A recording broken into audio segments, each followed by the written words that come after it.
The hospital called at 2 a.m. Unknown number. I almost didn't answer. Is this Nina Castellano? We're calling from St. Mary's Emergency. Your parents were in a serious car accident. Your father's in critical condition. Your mother is stable but asking for you. How soon can you get here? I sat up in bed, heart racing. My parents blocked my number 3 months ago. Are you sure they want me there? Ma'am, your mother specifically asked us to call you. She said it's urgent, life or death. Life or death. 3 months ago, it wasn't life or death when they blocked me. It was just anger. Because I'd finally said no. No more money, no more bailouts, no more paying their bills while they spent recklessly. After 8 years of sending them $2,000 monthly, $192,000 total, I'd stopped, set a boundary. They responded by cutting me off completely. Blocked my number, blocked me on social media, told family I'd abandoned them. 3 months of total silence. And now, a car accident. Now I'm suddenly family again because they need something. I'm Nina Castellano, 34 years old. For 8 years, I funded my parents' lifestyle, sent them nearly $200,000. The day I stopped, they erased me, blocked my number, acted like I didn't exist. Until tonight, until they needed me again. Want to know what I did? What did I say when I walked into that hospital? This is about boundaries, consequences, and why "but they're family" doesn't mean what you think it means. Smash that like button if you've been someone's ATM. Comment on your city. What you're about to hear is what happens when the bank closes and then an emergency makes them remember your name. Let me show you what 8 years of financial support looks like. Real numbers, real sacrifice. Age 26, year 1. I landed my first real job, marketing coordinator, $52,000 salary, excited, independent, starting my adult life. In the first month, my parents called. "Nina, honey, we're so proud of you. Big job, good salary. We need to talk about helping the family now that you're doing so well." Helping how? We're struggling. My father's hours got cut. Mom's job doesn't pay enough. We're behind on bills. Could you help out? Just temporarily. Maybe $500 a month? I wanted to help my parents. They'd raised me, sacrificed. $500 seemed reasonable. I sent it. Every month. For 6 months. Month 7. "Nina, we need a bit more. Things are tight. Could you do 1,000? I did. For another year. Age 27, 28, years 2 and 3. "Nina, we really need 1,500 now. Rent went up, the car needs repairs, medical bills, please." 1,500, nearly a third of my take-home pay. But they're my parents. I sent it. Cut back on everything. Lived with roommates, didn't travel, saved nothing, just sent them money. Age 29, 30, years 4 and 5. "We need 2,000 now. Things are really hard. You're doing so well. You got promoted, right? You can afford it." I had gotten promoted, $68,000 salary, but $2,000 monthly meant I had almost nothing left. Still lived with roommates, still couldn't save, approaching 30 with 0 savings. But family comes first, right? Age 31, 33, years 6, 7, 8. 2,000 monthly became the baseline, plus emergencies. Car broke down, need $1,200 for repairs. Hospital bill, need $800. Electric's getting shut off, need $400. Over 8 years, regular monthly, 2,000 times 96 months equals $192,000. Emergencies, approximately $35,000 more. Total given to parents, $227,000. Meanwhile, my life? Savings, $3,000. Pathetic for age 33. Retirement account? $8,000. Should be $80,000. Debt? $22,000 in credit cards. From their emergencies I put on my cards. Living situation? Still had roommates at 33. I finally asked to see their budget. Month 94 of sending money. Where's it all going? They got defensive, angry. How dare you question us after we raised you? We don't owe you explanations. But I pushed. Finally got glimpses of their spending. Cable package, $200 a month. Premium everything. New phones, every year the latest models. Eating out, constantly expensive restaurants. Vacations, they'd been to Mexico twice while I sent them money. Shopping, designer bags, clothes, electronics. They weren't struggling. They were living beyond their means on my money. 3 months ago, I met David. Wonderful man. Talked about the future, marriage, kids, buying a house. How much do you have saved? He asked. $3,000. He looked shocked. You're 33, make $75,000 a year. How do you only have $3,000? I told him about my parents, the money, 8 years, $227,000. His face changed. Nina, that's financial abuse. They're bleeding you dry. They're my parents, he said. Who is taking advantage of you? Do they work? My dad works part-time. Part-time? Why not full-time? I didn't have an answer, never questioned it. David helped me see it clearly. My parents were capable adults, in their 50s, healthy, choosing to work part-time or not at all, living luxuriously on my money, while I struggled. I decided to stop, set a boundary. The conversation, 3 months ago, I called them. Mom, Dad, we need to talk about the money I've been sending. What about it? I can't do it anymore. I need to save, start my own life. I'm 33. I need a future. Silence. Then my father, you're cutting us off? I'm not cutting you off. I'm just not sending money anymore. You can work full-time, cut your expenses, live within your means like I've had to. My mother's voice turned cold. After everything we did for you, we raised you, fed you, clothed you, and now you abandon us? I'm not abandoning you. I'm just not being your bank anymore. I've given you $227,000 over 8 years. We didn't ask for that much. You absolutely did. Every month, every emergency. I have records. My father, if you're not going to help family, then you're not family. Don't call us again.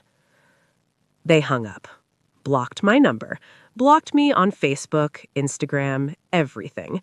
Told aunts, cousins I'd abandoned them in their time of need, that I was selfish, ungrateful, a bad daughter. Aunts called, cousins texted. How could you do this to your parents? I tried to explain. They didn't want to hear it. Family sides with family, and I was the villain. 3 months of silence. Not a word. Not a birthday text. My birthday was 6 weeks ago. Nothing.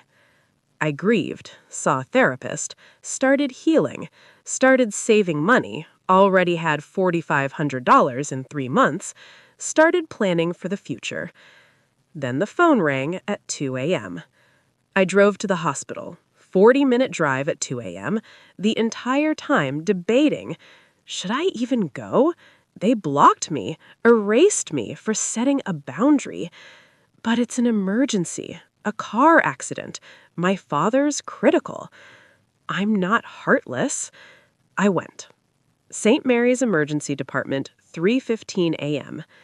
Nurse at desk, Nina Castellano. Yes, my parents, the car accident. Room 4 and room 7.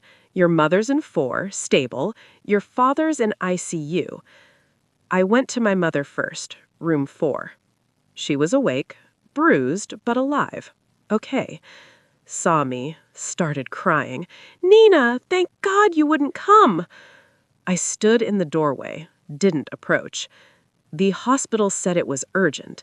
It is. Your father's in critical condition. They don't know if he'll make it. And we don't have insurance. We can't afford this. We need your help. There it was. Not, I'm sorry we blocked you. Not, we were wrong. Not, we missed you. Just, we need your help. What happened to the money I sent you? 8 years, $227,000. Where is it? That was spent. We had bills. You had cable packages and vacations to Mexico. Where's your savings? We don't have any. That's why we need you. The hospital bills are going to be enormous. 50,000, maybe more. You have to help us.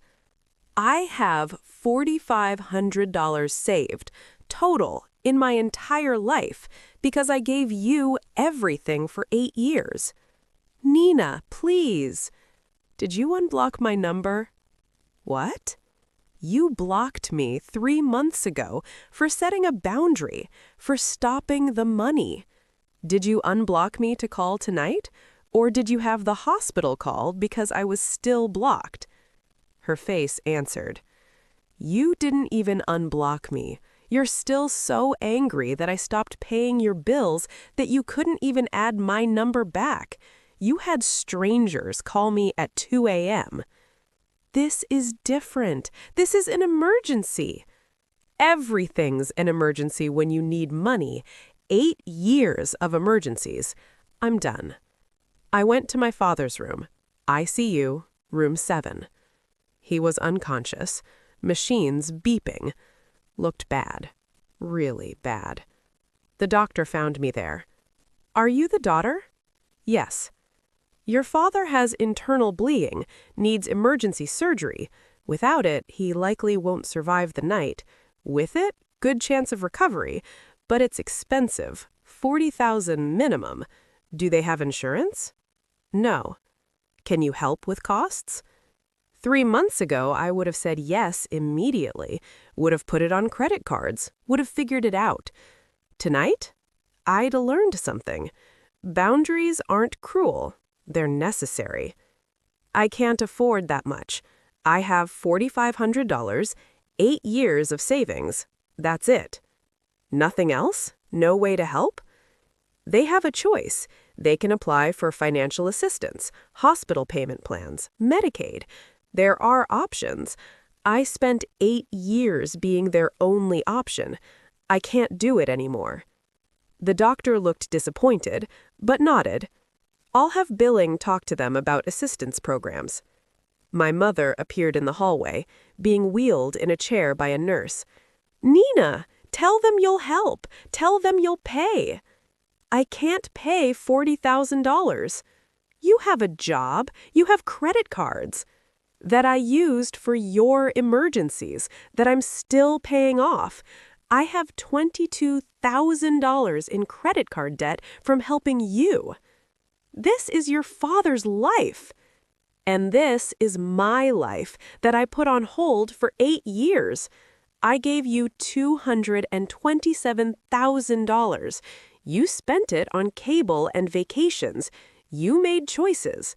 These are the consequences. A nurse intervened. Ma'am, please keep your voice down. My mother ignored her. If your father dies, it's on you. His blood is on your hands. I looked at her, really looked at her. This woman who raised me, who I sacrificed for, who blocked my number for setting a boundary? No, his blood is on your hands.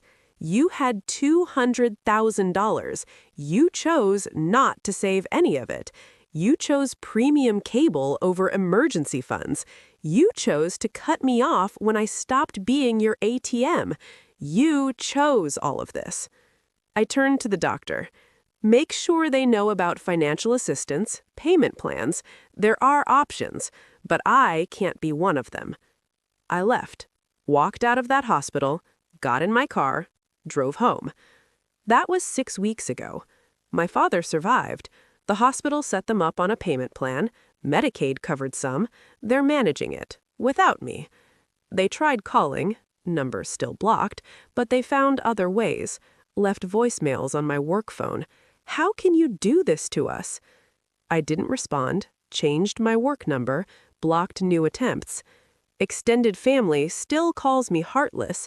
He almost died and you wouldn't help? I helped for 8 years, $227,000 worth of help. That was enough. I'm 34 now, have $7,200 saved in 6 weeks because I'm not sending $2,000 monthly anymore. David and I are engaged, planning a wedding. My parents won't be invited. They burned that bridge when they blocked me from setting boundaries. Some people say I'm cruel, heartless, a bad daughter. But those people didn't sacrifice their 20s and early 30s funding someone else's lifestyle, didn't go into debt for someone else's emergencies, didn't get blocked for finally saying no. Here's what I learned. But their family is what people say to keep you trapped. Family doesn't mean unlimited access to your money. Family doesn't mean no boundaries. A real family wouldn't block you for setting financial boundaries, wouldn't only call when they need money, wouldn't guilt you for wanting your own future. I'm Nina Castellano. I gave my parents $227,000 over 8 years, funded their lifestyle while I struggled. The day I stopped, they blocked me, erased me for 3 months.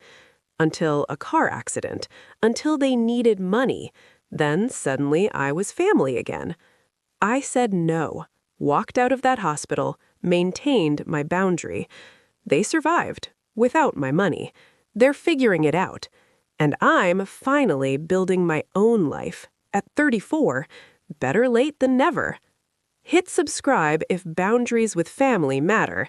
Smash like if you've been someone's ATM and finally closed the bank.